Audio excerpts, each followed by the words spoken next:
Voilà de retour et c'est maintenant le temps de faire notre deuxième bloc sur le Salon de l'Auto de Montréal, notre couverture qui se poursuit. Marc, on s'en va du côté de chez Kia avec le Seltos, un véhicule que, au début, quand je l'ai vu à Los Angeles la première fois, je n'étais pas tellement sûr.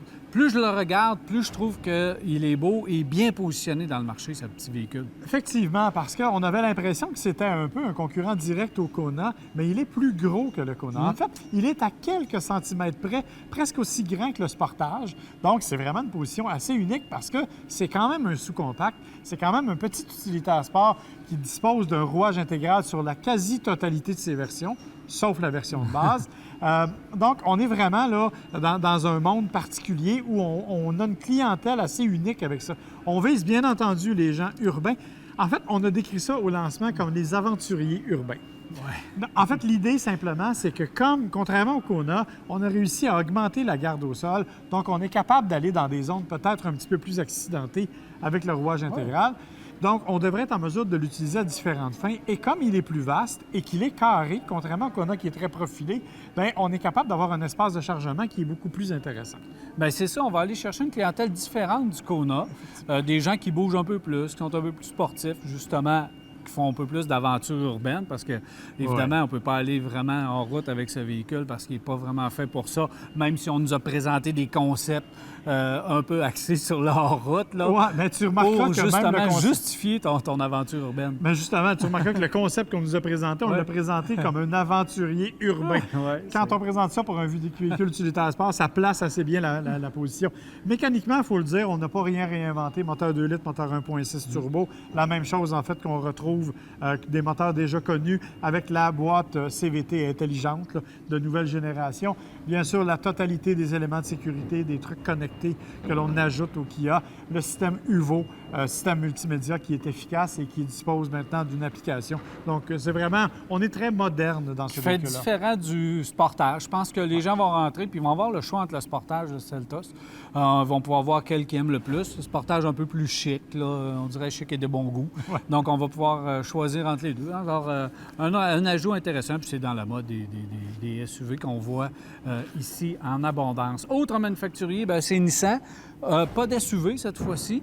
La nouvelle Sentra qu'on avait déjà parlé et qu'on va reparler d'ailleurs très bientôt, et aussi le Titan. Oui, bien en fait, la nouvelle Sentra dont j'ai fait l'essai. Alors, évidemment, je vais aussi me garder quelques surprises pour l'essai, mais pour dire que c'est un véhicule qui a été complètement redessiné. L'ancienne génération avait bien besoin d'amour. On l'a compris, on lui a donné un look qui ressemble beaucoup plus à l'Altima, beaucoup plus moderne, l'intérieur aussi. Donc, tout ça, c'est bien. Et une augmentation de puissance de 20 ce qui n'est pas négligeable. Le nouveau Titan qu'on a aussi amélioré, version XD qui arrive avec une capacité de remorquage de 10 800 livres. Donc, on est vraiment dans un nouveau véhicule. Là aussi, on a refait l'intérieur avec un grand écran multimédia beaucoup plus facile.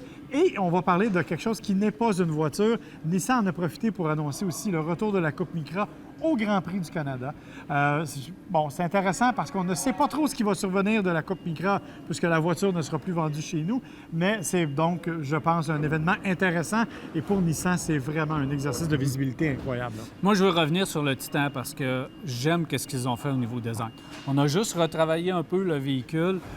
Je ne sais pas qu'est-ce qui manque parce que c'est peut-être dans les camionnettes japonaises là, qu'on essaie de concurrencer nord-américaines, c'est peut-être lui qui a le style ou qui serait le plus prêt à le concurrencer puis à aller chercher du marché. Puis on n'est pas capable d'aller chercher du marché avec ce véhicule-là, puis j'ai de la misère à comprendre ça.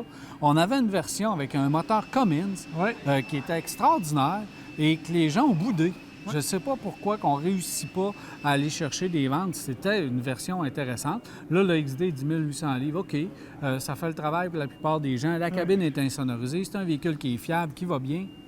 Exactement. Je sais pas pourquoi ça perce pas. 400 chevaux quand même de puissance, c'est pas rien, c'est pas négligeable. Tu as raison, c'est un véhicule qui mérite un peu plus d'attention de la part des gens, mais on a vraiment des problèmes chez les Japonais à concurrencer les Américains à ce niveau-là. Et écoute, malheureusement pour le Titan, mais tu as raison, il est très beau. Et la version qu'on nous a présentée ici était aussi d'une couleur avec la calandre noire. C'était vraiment magnifique. Ah oui, c'était superbe. Juste pour terminer sur la Coupe Micra, les véhicules vont tourner sur le circuit Gilles Villeneuve.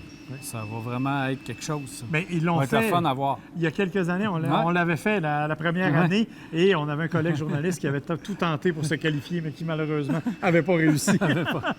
Mais ça doit être le fun à tourner sur le circuit avec ces petites bébites-là. Et c'est une course qui est le fun à voir aussi pour les gens qui vont être sur place. Toyota, eux, ont présenté des véhicules qu'on connaissait déjà, qu'on avait déjà vus, mais il reste qu'on a hâte de les voir arriver, le RAV4 Prime. Le RAV4 Prime, le Highlander hybride, deux véhicules qu'on a très hâte de voir arriver. Le nouveau Highlander qui a été complètement refait, une tonne de technologie embarquée, vraiment incroyable. Mais pour moi, mon coup de cœur, c'est vraiment le RAV4 Prime. Ça a été le coup de cœur à Los Angeles, c'est encore le coup de cœur ici.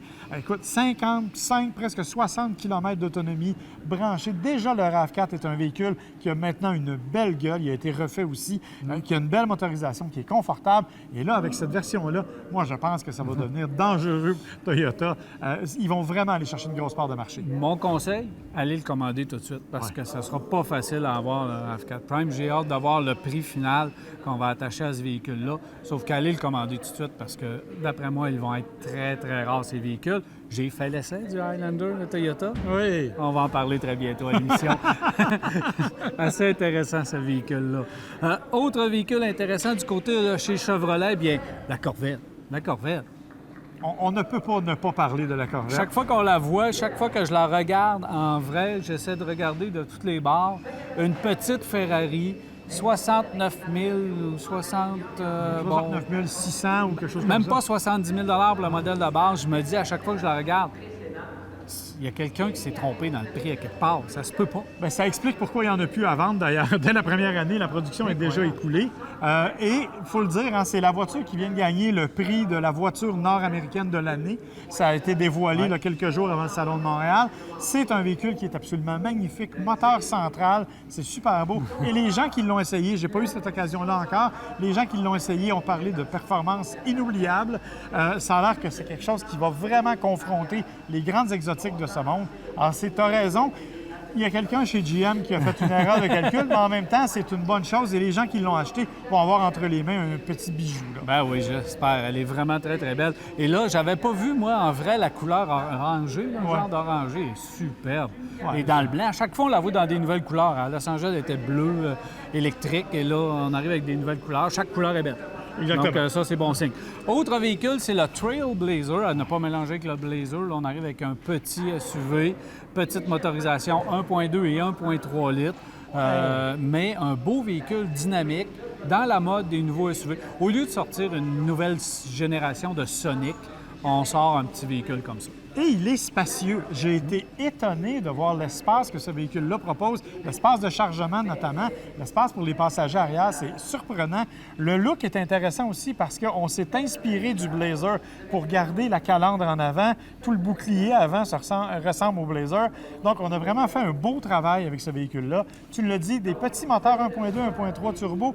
J'ai hâte de voir cependant quelles seront les performances de ces moteurs-là parce qu'on sait que ça a tendance à être un peu plus coûteux en carburant. Bon, on verra, mais effectivement, il est superbe. Moi, je trouve qu'il y a vraiment une belle gueule. Malgré les petites motorisations disponibles avec un système de traction intégrale. Là. Oui. Et plein de technologies montées à bord également. Donc, le toit de couleur, là, c'est pas une option, là, c'est standard. Donc, si on peut jouer avec les colorations. Beau petit véhicule dynamique. Exactement. Vraiment inspiré du Blazer. Donc, au niveau de la ligne, c'est plus dynamique. Quand même intéressant comme véhicule. On reste du côté de chez GM. On s'en va chez Buick. Puis Marie-Pierre Morin qui était là pour nous présenter le Buick encore GX. Ça veut dire quoi le GX? Ah, écoute, honnêtement, c'est juste un véhicule qui est... On a agrandi le Buick encore. Donc, c'est un véhicule qui est plus spacieux, qui est plus équipé, qui est plus sportif aussi dans sa définition, qui arrive avec encore l'ensemble des technologies. Toit ouvrant, hyper spacieux, beaucoup de caméras. J'ai bien ri parce que Marie-Pierre Morin, qui est réputée pour être quelqu'un qui a souvent des accrochages en voiture, a beaucoup parlé des caméras disponibles, notamment de la caméra de recul auto-nettoyante. Donc, je pense que ça, c'est un élément important. Mais effectivement, c'est un véhicule qui m'a surpris parce que mes attentes n'étaient pas très élevées. Moi, je me disais, bon, une autre version. Mais en fait, ce qu'on en a fait, c'est presque, et tu l'as dit hors d'onde précédemment, c'est presque un Equinox version Buick, ce qu'on a fait. Exactement, avec plus d'espace, le style du Buick encore. Donc, moi, je pense qu'on a fait un véhicule. Je m'attendais à pas grand-chose, puis j'ai Non. été surpris, je l'ai aimé. Et tu parlais de Marie-Pierre, elle a aussi appris c'était quoi une calandre sur un véhicule. Oui, Elle nous l'a quand même dit qu'elle avait appris c'était quoi une calandre. Donc, je l'ai trouvé bien sympathique pendant son point de presse, d'ailleurs. Alors, bon point. Puis c'est bien que GM ait fait faire la présentation par elle. C'était très sympathique et dynamique. Autre manufacturier, c'est Genesis. Et là, j'ai été surpris d'apprendre que là, Genesis ont décidé d'utiliser le Salon de l'Auto de Montréal et surtout le Québec pour parler d'électrification. Et là, le discours québécois de parler d'électrification commence à rentrer du côté des manufacturiers. Oui, on a des lois, oui, on parle beaucoup d'électrification des transports, mais ça porte fruit parce que Genesis ont révélé leur plan d'électrification ici au Québec. Et ils ont promis un premier véhicule 100% électrique avant la fin de l'année 2021. Ça, c'est demain matin dans le monde automobile, Ouais. tu le sais comme moi. Donc déjà, effectivement, c'est un bel engagement. Et on nous a amené un petit concept qui s'appelle le concept Mint, qui a été à plusieurs reprises, qui avait été présenté ailleurs, là, qui a été à plusieurs reprises nommé comme le plus beau concept à différents endroits. C'est particulier, c'est un espèce de petit véhicule urbain avec un espace arrière qui s'ouvre avec une portière latérale. C'est assez unique comme design. On avait d'ailleurs un des responsables du centre de design sur place pour nous le présenter. Mais ça donne une bonne idée aussi, je pense, de la tendance vers laquelle Genesis s'en va au niveau des lignes, au niveau des détails de finition, au niveau de l'intérieur qui est absolument spectaculaire. Et tu l'as dit, au niveau de l'électrification, c'est clairement la voie que Genesis a décidé d'emprunter. Et ils nous ont montré des images de leur fameux sport utilitaire qui va sortir, évidemment, le GV80, qu'ils vont l'appeler. Et ils nous ont montré les photos. Ils nous ont dit qu'aujourd'hui même, donc pour vous, c'est la semaine passée, peut-être, ou Oui. la semaine prochaine. Bref, il reste qu'on peut maintenant déjà le précommander, ce véhicule-là. C'est quand même quelque chose d'assez intéressant, là. On peut l'avoir. On a vu les premières lignes, mais on ne l'a toujours pas vu en vrai, le Oui, véhicule attention. de production. Moi, je ne l'ai pas vu. Il a été dévoilé hier, en fait, juste la veille de la journée de presse. Il a été dévoilé avec des photos officielles, donc on l'a vu. Et c'est la première fois qu'on le voyait. Bon, tant mieux, puis on peut le précommander. Donc, Effectivement. beaucoup de nouvelles du côté de chez Genesis. Puis tu parlais du design avec le petit véhicule.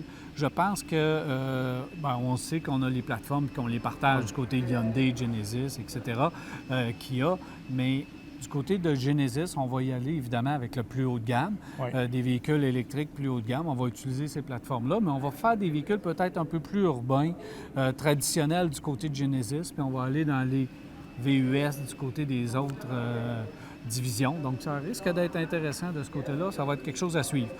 Mitsubishi aussi a présenté une première nord-américaine. Oui.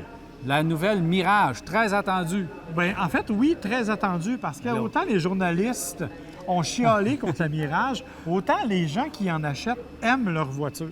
Puis, quand tu vas consulter les concessionnaires, les gens aiment leur voiture et n'hésitent pas à retourner chez Mitsubishi. Donc, ça crée des clients loyaux. Celle qu'on a ici, c'est un nouveau look, en fait.